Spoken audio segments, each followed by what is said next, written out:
That's $216,000 in the negative at the start line of your career. You're bound to lose in life and struggle along the way. And when you finally pay it off, your youth will have left you and you'll probably have regrets. Could I convince you by waving $80,000 in front of your face to teach yourself to code on your own and become an amazing software engineer? Here's $80,000. Here you go. You have 4 years to do it. Could you learn it and become good at it and land the job? What's up, everybody? It's Travis here from Travis.media. So over the years, I've just become a real critic of higher education. I see so many people burdened with debt for most of their working lives with nothing to show for it. And I truly think college in general in 2023, 2024 and beyond is mostly a bad decision. And I wish I could do a whole video on this, but it's not really what my channel's about. So I'm narrowing it down to computer science degrees specifically. Now, this doesn't mean then to go and switch your degree over to something silly like interior design, but I would like those who are considering pursuing a computer science degree to think twice before putting in the time, the effort,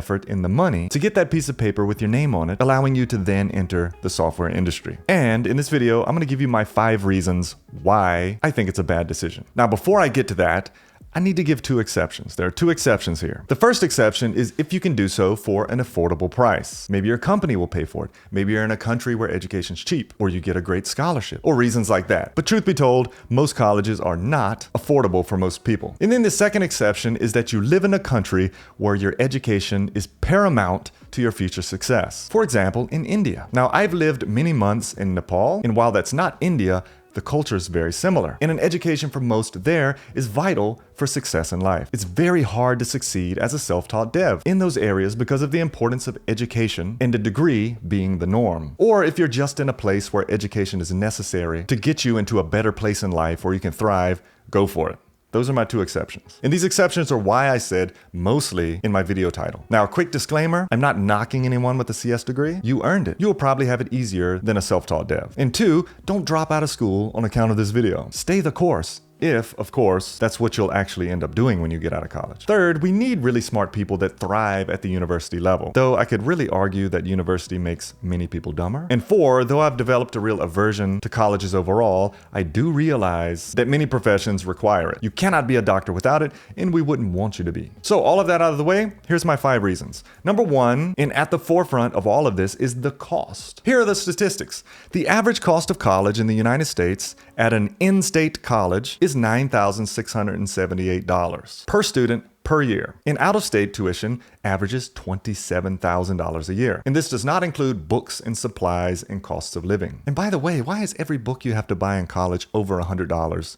And then when you're done with the class, the new version is out such that you can't then sell the book back. Anyway, that's like a brand new car every year, but you don't get the car and you have to pay double with interest. And I could do a whole video on why this is designed to screw you up in life, but I don't have a personal YouTube channel. We don't talk about things like that on Travis Media. Maybe one day I'll start a second channel for that kind of thing. And you're paying this back over the course of your lifetime, double the amount that you borrowed, becoming one of the many cogs in the industry. That's $216,000 in the negative at the start line of your career. You're bound to lose in life and struggle along the way. And when you finally pay it off, your youth will have left you and you'll probably have regrets. Now, let's say you go in-state at $10,000 a year. Let's leave the housing, books, and cost of living out of the picture. And with interest, you'll pay back like $80,000 when you're done. Could I convince you by waving $80,000 in front of your face to teach yourself to code on your own and become an amazing software engineer? Here's $80,000. Here you go. You have 4 years to do it. Could you learn it and become good at it and land the job? Because once you get the job, you're in. You don't need the degree anymore. And you might be like, hey, Travis,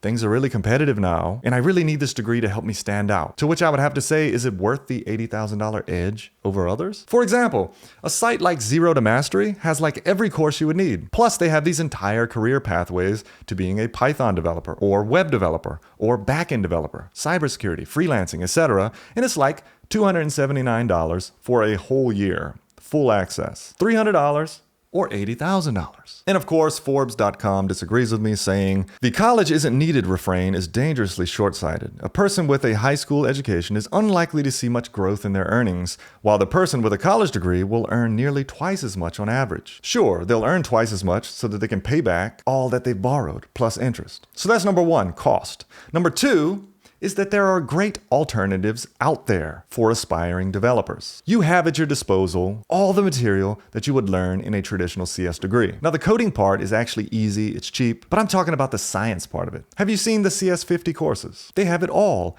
and they're like 10 times more entertaining than Ben Stein, your local CS professor. Next, there's boot camps. Sure, they get a bad rep, but for those who take it serious and really apply themselves, they will find a job. Just be sure to choose one that doesn't cost the same as a college degree though. In math, you can learn math and statistics anywhere, like Free Code Camp or Brilliant.org. Remember, you have 4 years to learn it all. You can skip stupid classes like the sociology of Miley Cyrus, or zombies in popular media, or turf grass science. Looking at you, Aaron Rodgers. And you can perhaps do it in just 1 to 2 years. Number 3, the indecisions. Many graduate and realize that they really hate programming, especially after all the dry books they just read. So they either start a career they hate, or they just give it up altogether, throwing all of that time and money down the drain. In fact, many people do this with college anyway. They go without a clue as to what they want to do. They pick something either on a whim or something that will pay them the most money, and they run with it only to find out later that they hate it. This indecision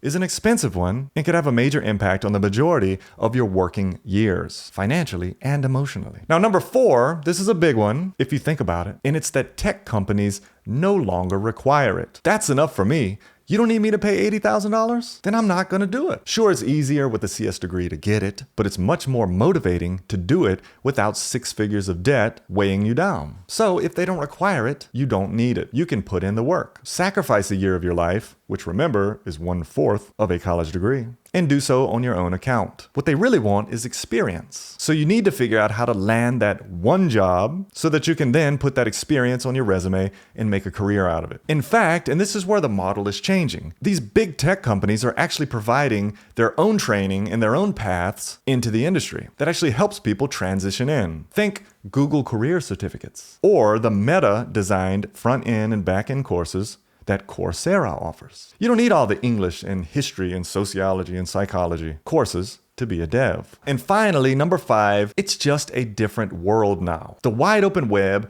has created a gazillion opportunities for those who seek them out. Teenagers are making 6 figures on social media, taking selfies, and old 30+ year veteran software engineers are now teaching us all the tips and tricks on YouTube. Prior to all of this, when I was young, most of us just needed an education of some sort to land a job at some corporation and then move up the corporate ladder. And many brave people started their own businesses. Well, it's so different now. And kids are so tech savvy that the traditional paths that we looked to over the past 50 years, they're phasing out. Colleges should be getting scared because of all the competition. So don't go to college just because you think that's the only option out there. It's an expensive decision. So what if you don't want to go to college, but you still want to pursue this software engineering field? Well, it's all there for the taking.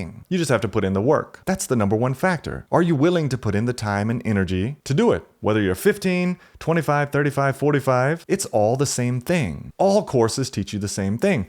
JavaScript is JavaScript. Python is Python. Zeros and ones are zeros and ones, no matter who teaches it to you. So you need to learn to code, practice at it, build legitimate projects, learn the algorithms to pass the interviews, work on your soft skills, apply to a million places. Don't give up. Remember, you're doing all of this for $80,000 in 4 years of your life back. Take a year out of your life. In the big picture, remember, it's only a year. If you start at 30, you'll be 31. And devote yourself to it. Make connections. Get on LinkedIn, get on Twitter, and be proactive. Make sure you check the below description for recommended links. So what are your thoughts on college and CS degrees? I'd love to hear them down in the comments. If you found this video helpful, give it a thumbs up, consider subscribing to the channel, and I'll see you in the next video.